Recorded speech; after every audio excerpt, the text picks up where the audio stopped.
Donnie Darko, classic trippy film. It defines WTF. But does anyone really understand it? Well, I do for the most part.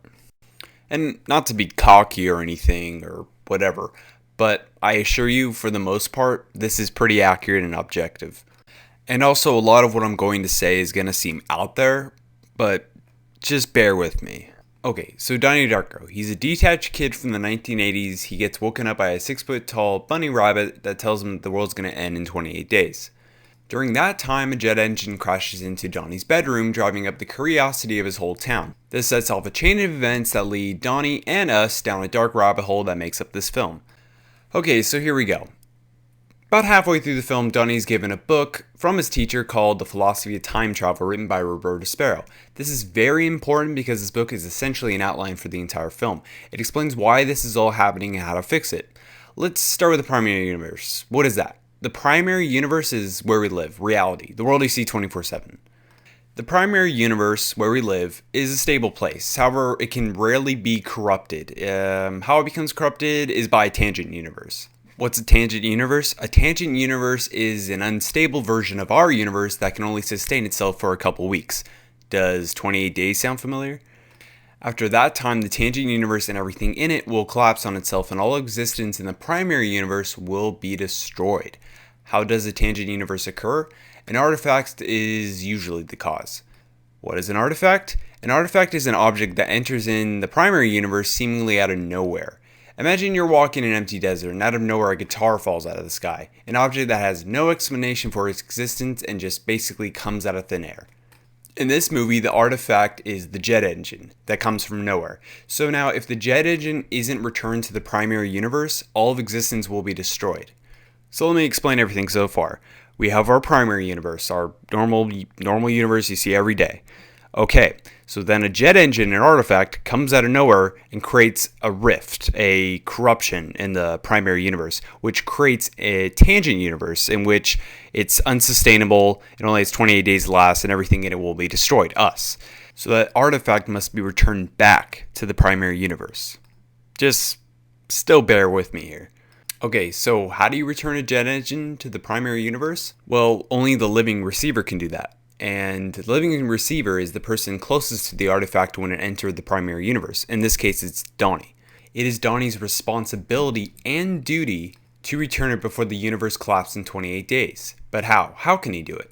Well, being the living receiver, you are given fourth dimensional powers to help you in this task. They are super strength, fire and water manipulation, and telekinesis. Donnie Darko. What the hell kind of name is that? It's like some sort of superhero or something. What makes you think I'm not? Don't believe me? Well, super strength when he stabs the axe into the statue. Water manipulation when he floods the school. Fire manipulation when he burns down Patrick Swayze's house. I don't think Donnie had matches on him. And finally, telekinesis when he rips the jet engine off the plane. In order for Donnie to send the object back to the primary universe, he must send it back in time. I believe to give the object a reason for its own existence. But how does he send it back in time? Well, water and metal. These two are key components of time travel, apparently, and combining these two allows one to time travel if one can go faster than the speed of light. This is explained when Donnie is talking to his teacher. So to sum it up, the universe in which we live in becomes corrupted by an object, the jet engine, and the person closest to that object, Donnie, must send it back in time in order to save the universe and existence. This all explains the letter Donnie writes to Roberta Sparrow, in which reads, "Dear Roberta Sparrow, I've reached the end of your book. There are so many things I need to ask you. Sometimes I'm afraid that what you will tell me, this is not a work of fiction. I hope that when the world comes to an end, I can breathe a sigh of relief because there will be so much to look forward to." When he says when the world ends, he's talking about the tangent universe coming to an end. And when he's saying that there will be so much to look forward to is because everything will be to look forward to. Life will go on. We can live on our happy lives, healthy, all that good stuff. Everybody got that? But this doesn't explain everything. What's up with Frank? What's up with all that? Well, why is that happening? Why is Donnie flooding schools and burning down houses? Well, let's go back to the "they made me do it" picture. Well, who's they? Well, they is the manipulated dead. Basically, if you die in this tangent universe, you can come back as some kind of ghost to help the living receiver, Donnie, in his journey to save the universe. In this case, it's Frank because Frank dies when Donnie shoots him in the eye, so Frank becomes a manipulated dead. But Frank is just one person, so who's they? Ever wonder what that liquid stuff on everyone's chest was? You know, that thing that leads people to places and shows them their path? That's them. Frank and everyone except for Donnie are the manipulated dead. Everyone is subconsciously trying to help Donnie in his task to save the world. You see, the universe has collapsed many times before. Everything that has happened in this movie has happened before in a similar way. It's almost like Groundhog Day, except no one really knows for sure that they're constantly repeating and repeating the same 28 days over and over again. Destruction is a form of creation, so the fact that they burn the money is ironic. They just want to see what happens when they tear the world apart. They want to change things. So the people, the manipulated dead, are constantly trying to get Donnie to figure this all out by helping him little by little. You can tell by watching this movie, everyone kind of acts like they've done this before. They are subconsciously aware of what's going on. It's almost like they're going through a play. And Frank is the one showing Donnie all of this through his trippy dreams and nightly vandalism. Also, at the end, when everyone wakes up in bed, they're waking up from the tangent universe and remembering what they did. For example, Patrick Swayze is crying because of his whole kiddie porn thing. Okay, so now let's go through this movie, because everything that happens in this movie is a result of getting Donnie to save existence. Why does Frank tell Donnie to flood the school? So Donnie and Gretchen can become boyfriend and girlfriend. I'm really glad school was flooded today, Why is that? because you and I never had this conversation. But why that? I'll get to that in a sec. Oh, and he flooded the school so that bitchy lady thinks the school's in trouble, so she calls it Patrick Swayze. Why Patrick Swayze? So Donnie can hate him and burn down his house, so the cops find the kiddie porn. Why that? So that bitchy lady won't be able to travel with the Sparkle Motion Band because she'll be busy trying to free Patrick Swayze. But why does that matter? Because now Donnie's mom will have to take her daughter to the Sparkle Motion audition. But why does that matter? Because she will get on the same plane with the jet engine, the artifact. But why does Gretchen need to be Donnie's girlfriend? So that she can die and give him the motivation or the manipulation to travel back in time 28 days to save her life. Everybody got that? And that's just it. Her death is his key motivation to do all of this. To save the universe. To save her.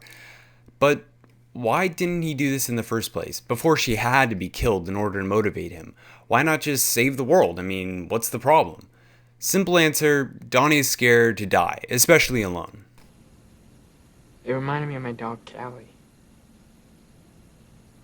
She died when I was 8, and she crawled underneath the porch. To die. To be alone. I don't know. I mean, I'd like to believe I'm not, but I've just never seen any proof, so I just don't debate it anymore, you know? The search for God is absurd. It is if everyone dies alone. If Donnie sends the artifact back in time and saves the universe, he knows he will die because Frank won't be able to remind him to get out of bed. Because everything will be normal again, not some rule-bending tangent universe. So essentially, Donnie has subconsciously and purposely repeating these 28 days to avoid his own death. But there are two reasons Donnie has finally decided to save the universe and accept his fate. And they're one and the same, Gretchen. Like I said before, her death will motivate him to save the universe and travel back in time to save her life. But also she is the one who saved him. She has not only showed him the beauty of life, but that he's not alone. At a time when it When what? when it reminds me just It reminds you how beautiful the world can be. yeah. And by doing this, Donnie has overcome his fear of dying and dying alone. Donnie sends the object back in time, back to the primary universe, everything is back to normal, and Donnie sits in his bed laughing, thinking it was all a dream. He lays in bed, and the artifact returns, and Donnie Darko dies in his sleep, alone.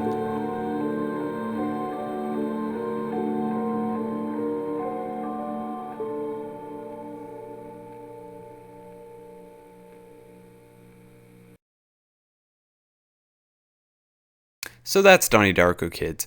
Maybe what I explained has a couple holes, but hopefully for the most part that explained the entire movie. Watch it again. I think these points will make more sense, and you'll understand the movie more. It's confusing, it's trippy, and it can mean a lot of things to the individual. Other than what I've said here, you can interpret this movie and its themes in many ways. There's a different level of subtlety and humor, and this movie is full of metaphors, full of symbolism, and it's just a great flick, and it touches you emotionally even if you don't understand it. Back in time and take all those hours of pain and darkness and replace them with something better. And you better subscribe after I just explain this essay of answers to you. Yeah, I'm talking to you. Push that subscribe button. Nah, but anyways, good film. Oh, and if you're wondering who that fat guy was, he's just a CIA agent spying on Donnie's family because they're connected to the jet engine. Yeah, but for the most part, he's just a fat guy.